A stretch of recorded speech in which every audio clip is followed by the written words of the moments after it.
Yes, yes, yes. Good evening, people, wherever you are in the world, and welcome to the Arsenal of this football show. If you're new, press the like button, subscribe, and turn on the notification bell to keep up with the videos I shall be uploading. Quite new to uploading all these videos nowadays, but I'm getting used to it again. I tried to do it last season and it wasn't really happening, but well, here we go. Right. The last game, Arsenal versus Leicester, happened on Saturday, 3 o'clock. I watched that game at home, then go to the stadium. Um, it was really amazing, wasn't it? Watching Jesus score two goals, Xhaka, Martinelli, the way Arsenal scored after being scored, the own goal by Saliba. We'll get back on that in a moment. And yeah, the way we scored the second goal after Madison scored also, sorry, the fourth goal after Madison scored. Um, Yeah, right. Let's start from the very top 4-2. In the last video I made, I predicted that Arsenal were gonna win 4-0, and I predicted Jesus to score two and Xhaka to score one. And I said anyone, Odegaard, whoever scored one, I wouldn't really mind. And that's the way I still feel about it. But unfortunately, we conceded two goals. Wherever I'm I'm happy with the way when game went. We could have lost that game if certain things went against us. But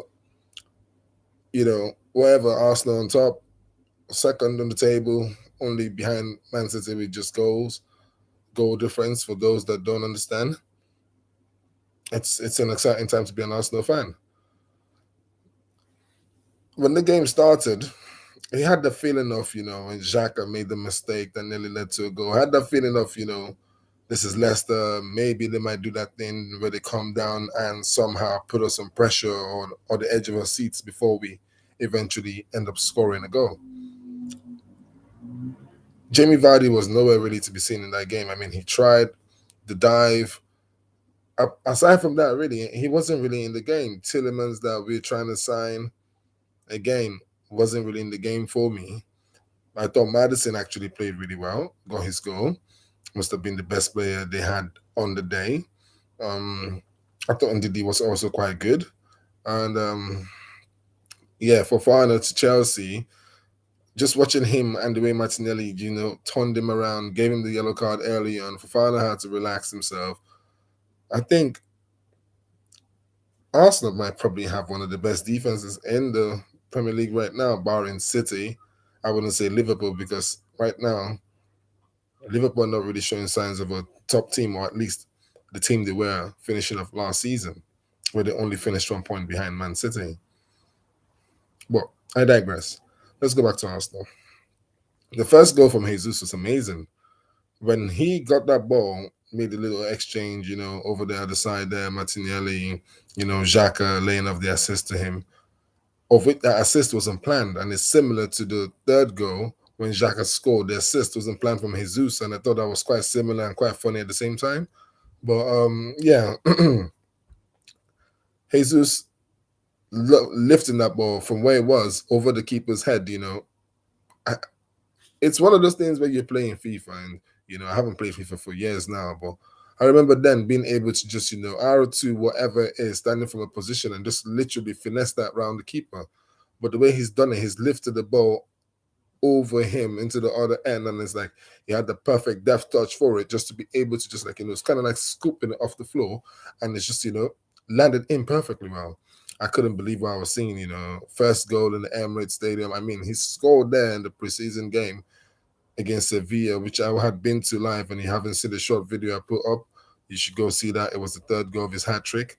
But the mindset, the confidence of this player. This is someone that people said is not confident.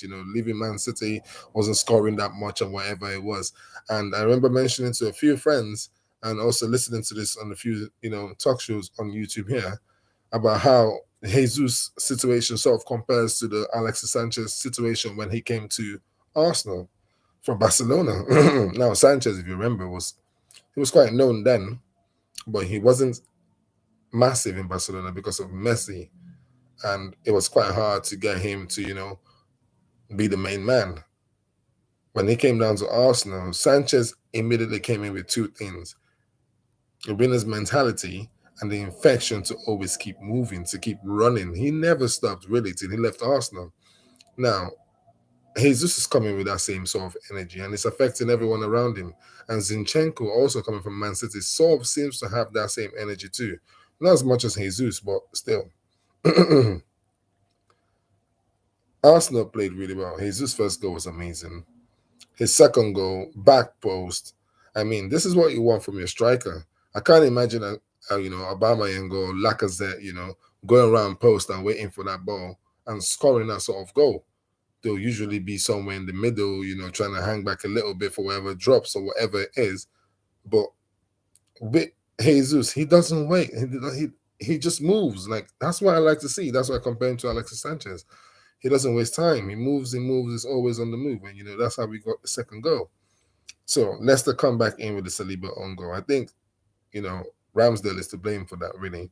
And I've seen Jess, she knows Arsenal, talking about that, saying, she's asked on Twitter the question going, was Saliba a fault or Ramsdale? And I think Ramsdale totally was a fault because for him, he could have stopped that ball from coming through when Saliba headed it down.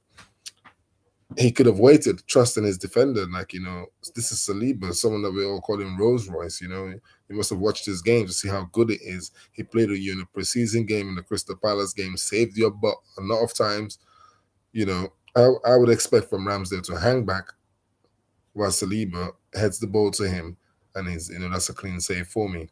But whatever was ever, if it was, say Mustafi, for example, right now, that would have really pissed me off because it would have been like, right, we're back to the same old shit, having the same old shitty defender that's going to score us own goals probably any time in the season. But this is Saliba. This is someone that doesn't really score on goals. So I'm not really going to be mad about that. I'm just going to move on from that, which I did. And I was glad to see, like most of you have seen already, the Arsenal, supporters round in the stadium, the fans, cheering him on each touch he made after making that mistake. Now, I don't know any of the football match where you've seen that before where it's happened. Usually it was when players have been injured or going through some, next family problems, wherever it is, and the club is trying to show support or the fans are trying to show support for them and they cheer them on or whatever, like, Christian Eriksen of recent. But this was very different for, Saliba because he's only made a mistake. He hasn't been at the club for 3 years. The main thing was for him to go get himself ready. Being a young player, 21 years old, and then to be able to come back, make that mistake, and then be, applauded by the crowd that way, I think it sends a massive message to him like, look, mate, whatever happened all those 3 years, we're glad you're back. You're amazing.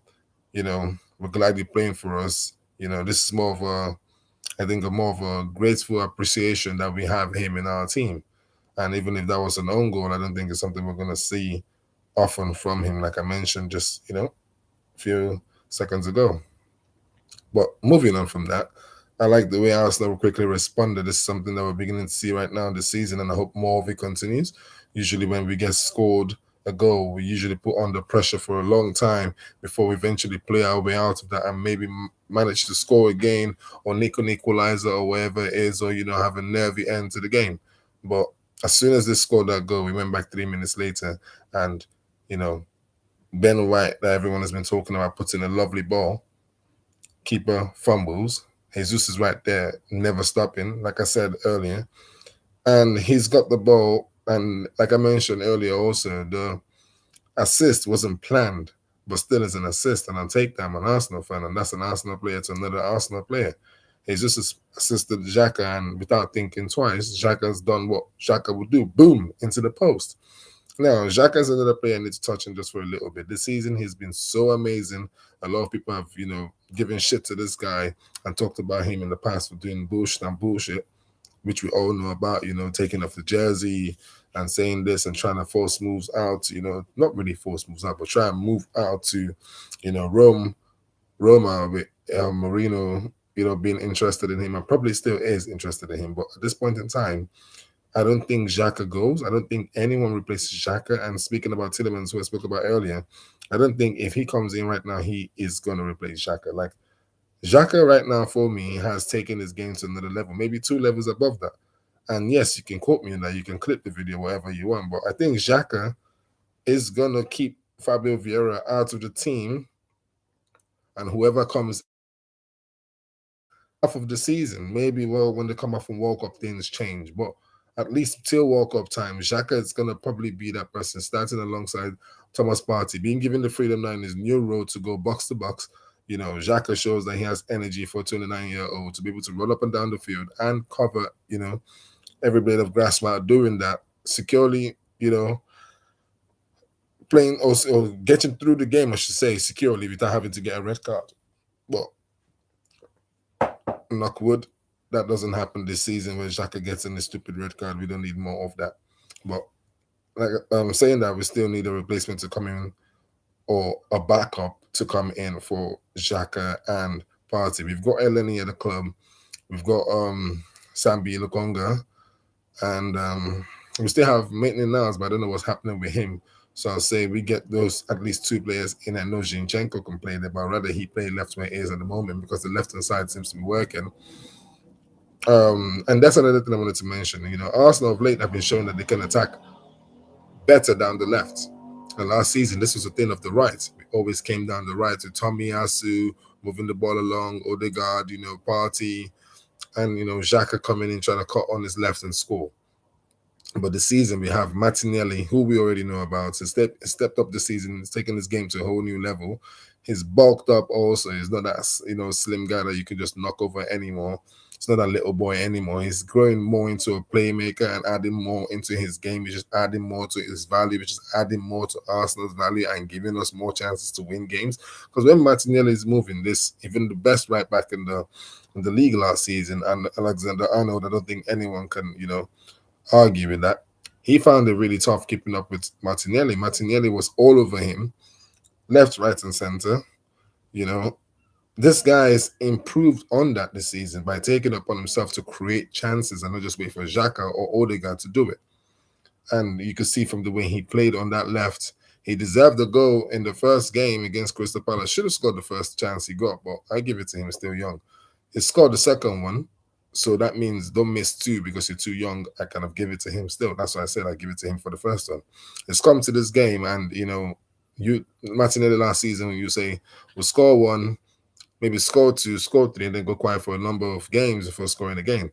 Well, he's scored two in a row, and that's saying something because if you're looking at this guy, he's had a good preseason. Jesus has had a good preseason. Basically, the left hand side is working as best as it can right now. If anyone, any team eventually decides to work some new tactic or watch Arsenal games and work a way to stop our left, there's the right. And we have Saka, like I keep saying, and Odegaard, who we know throughout last season were costing defenses problem. If you have Xhaka and three defenders are on him and you have Odegaard and saying Jesus swings all the way to the other side, now the right side is more of a problem to, for defenders because now not only do you just have, you know, Jesus there who is going to score, but Xhaka also from before, what his game is about. If you're having to mark Xhaka with three men, how many men are you going to use to mark Jesus? And if Odegaard is there knowing that Martinelli could easily slip in from the back or Zinchenko, when you watch how tactic videos have been shown recently about Arsenal, you would see that right now it's going to be difficult for any team, including Man City, I dare say, to be able to stop us when we are attacking. The only thing that they can just pray is that we make mistakes and, somehow we have injuries or whatever it is that happens. But again, knock wood, hoping that won't happen. Right, so let's move on to the next goal that came in because the Xhaka goal was the third one. Um, it was Madison, and fine play by Ihanacho, Nigerian striker, from the right hand side. He's sort of done a skill and passed the ball the to Madison, who's running around the corner of him, and he's just taking a shot from a very acute angle.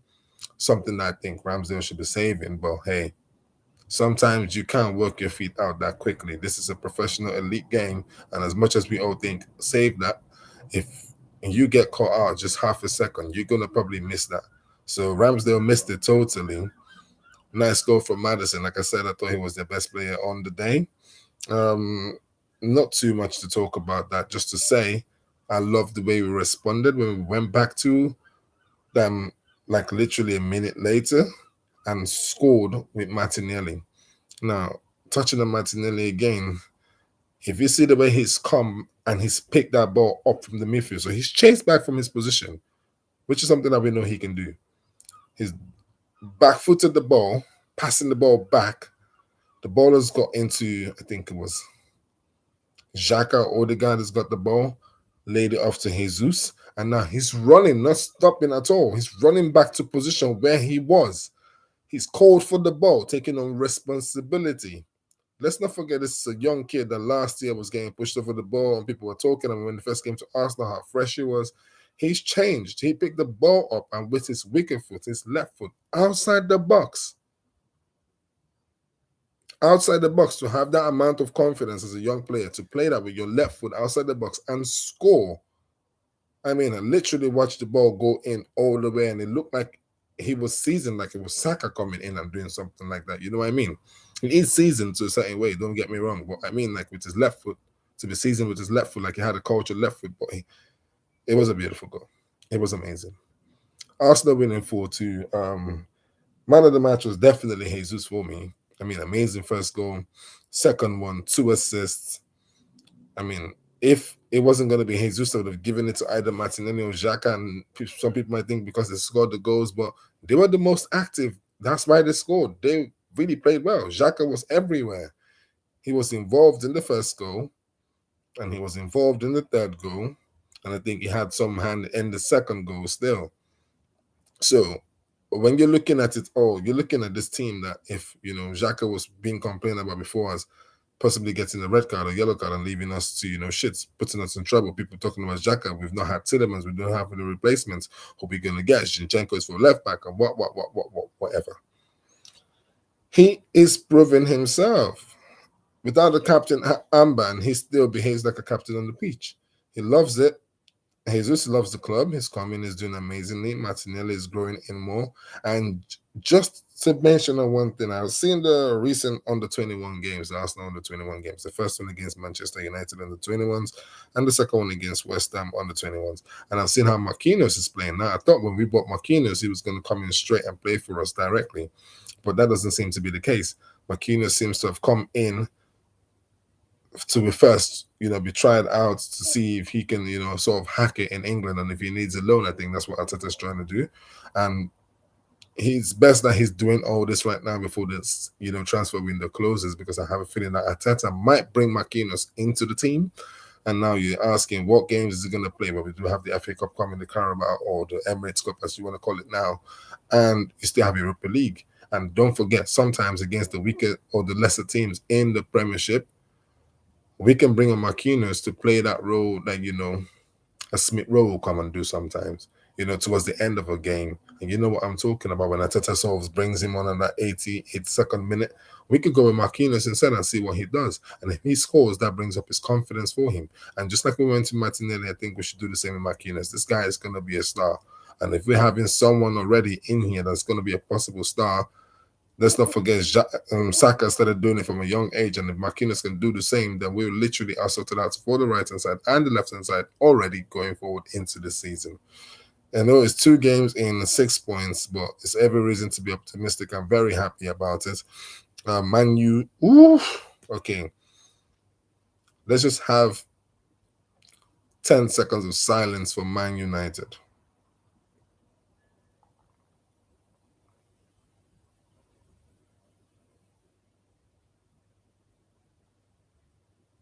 Right. Man, you are dead, murdered, bottom of the table. I remember growing up so much and how Man U fans, especially my brother, would tease me about Arsenal. And every time I talk is, where do you finish at the table? Where do you finish? And even the times we won the Premiership, being in 98, 2002, 2003, 2004 season, it's been one that, we never still got to enjoy because people still said 1 or 2 things. Even when we won the Gold Cup, the only Gold Cup, the unbeaten run, people use that against us now, like, oh yeah, the unbeaten run, that's the only thing you got to say, but they haven't still done it. Man U that dissed us, always dissed us, last on the table, 4-0, Brentford. I mean, and now the next game is Liverpool. But saying that Liverpool themselves aren't really doing well at the moment, 2 draws, start of the season, losing out, on the title to City last season by 1 point. already having dropped 4 points. I'm finding it hard, and I don't really think anyone is going to convince me if Liverpool can beat Man U that they're going to be able to finish in the top two this season. That's going to be hard. Let's not forget the teams are beginning to close the gaps. Tottenham have but well, although I don't still like Tottenham, and I always think, what do you think of Tottenham? Shit. Chelsea are still buying, and they might possibly end up, the transfer window with two extra, real good players that could push the levels even higher. But I know if we ever meet Chelsea, when we meet Chelsea, not if we ever, when we meet Chelsea at Stamford Bridge or at the Emirates Stadium, we're gonna definitely beat them or draw them, whichever way. It's gonna be a win and a draw this season, or both wins, like for Arsenal. Regardless, I'm not really worried about them. I think if Arsenal can concentrate on winning the next 3 to 4 games, see where we at, and sort of, like I've been mentioning to a few friends of mine, put a run on. If we can put a run on of 9 games like we went on last season after losing the first three, no one expected us to go win in the next nine. If we can win the next 9 games, 10 games before the World Cup kicks in or whatever it is, and then that sort of leaves a strong, how to put this in words, the mindset to be very strong, the confidence levels will be high through the roof because the players are going off to World Cup knowing they're second or first or thereabouts on the table, and they've gone through half of the season already.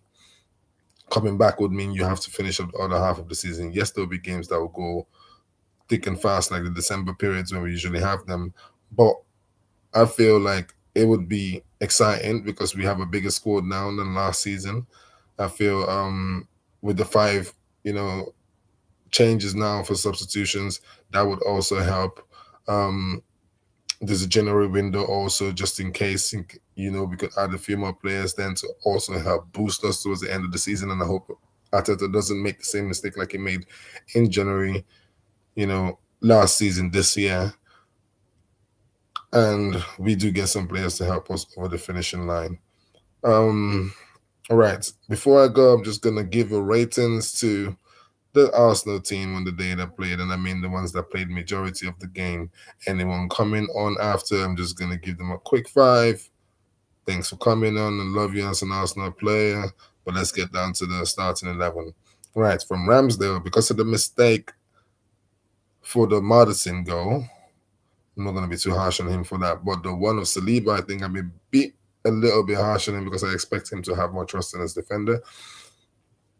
I give Ramsdale a 5. I know we won the game, but I expect more from him. If that was Man City, we'll definitely be punished more than that. Um, I'll give White 7.5. I think he did well. His cross also in. This is a crucial time after we scored to help Jesus to assist Xhaka, whichever way you want to put it. I thought that was amazing from him, and he played well also. I give him a 7.5. Like I said, I'll give Saliba, despite the own goal, I'll give him a 7. Because, like I said, if there was no other goal, then probably Saliba gets a bit less. But because there was another goal, I wouldn't be too harsh on him. We won the game at the end of the day.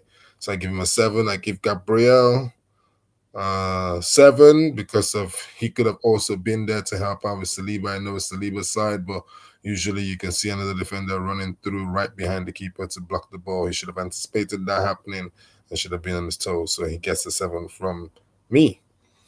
Right. Zinchenko gets a 7.5. I think our wing backs really played well. The inverted wing backs, inverted fullbacks, whatever you want to call them.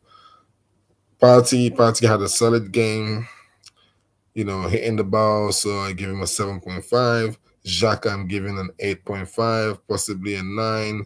He really, really played well, set the tone up, assisting Jesus for the first goal, getting the third goal right after we just only lost 1 goal to Leicester. I thought Xhaka was really amazing. Like I said, box to box, up and down.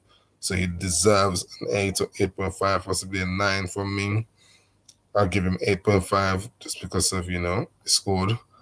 Um, Odegaard, I give Odegaard a 6, quite quiet, but he was in the build up for the third goal. So, I give Saka a 6. He was quiet also, not really doing much, but, him not really doing much is a good thing because the defenders were keeping him quiet, which means the other players were free to go. Um, I give Martinelli I give Martinelli 8.5 also. Thought it was really well the way he played, always moving about the energy to win back that ball, go back and then score his goal. So that was really well deserved. So yeah, 8.5 for him. Jesus gets a 9.5 from me. I mean, that first goal, the fact that he can pull that off without even thinking twice. The fact that he's coming to Arsenal and taking that preseason form into the season and is still scoring. The fact that he's a proven winner already with Man City. The fact that he's Brazilian, I might be a bias on that, but what's there not to love about the guy at the moment? He's like the number one hottest striker in the Premier League at the moment. And if you say he's not, then you are lying and you're kidding to yourself. I give him a 9.5, 9.5 for Jesus, for sure. And Mikel Arteta gets a solid 8 from me. I thought the way he managed the game was all right. Most people talk about his substitutions, but when he does make his substitutions, it seems to affect the game in positive ways most times. The way he set up already from the beginning, the way he had the boys playing, the way they came out in the second half and sort of carried that on, losing the game, losing the goal and pulling that back straight away. I know it's the players on the pitch, but if there was no tactics and no clear message to them, they wouldn't have been able to pull that off. So I'm giving, Atata a clean 8 for that. And like I said, the other players that got subbed on, I give them a 5 because there wasn't much time for them to affect the game or do anything. The goals had already been scored by then. So yeah, I'm looking forward to the next game. My thoughts on this game so far is Arsenal keep it moving, keep it going. 2 from 2, 6 points. We're second on the table. Only one of the two teams to still have 100% winning record in the current season. Man City being the other team, so that's a good place to be in. Long may it continue, and long may Arsenal keep winning. Right. So if you've enjoyed the video, smash a like, hit that subscribe button till it turns grey. So smack the shit out of it from red to grey. Smack that notification bell also for me to keep updated with more videos I shall be uploading. And I look forward to speaking with you all next time. For now, have a good evening. Enjoy the rest of your week. And I shall be coming on again some points in the week to talk about the game that we play against Bournemouth on the weekend. Till then, people, take care and have a good night.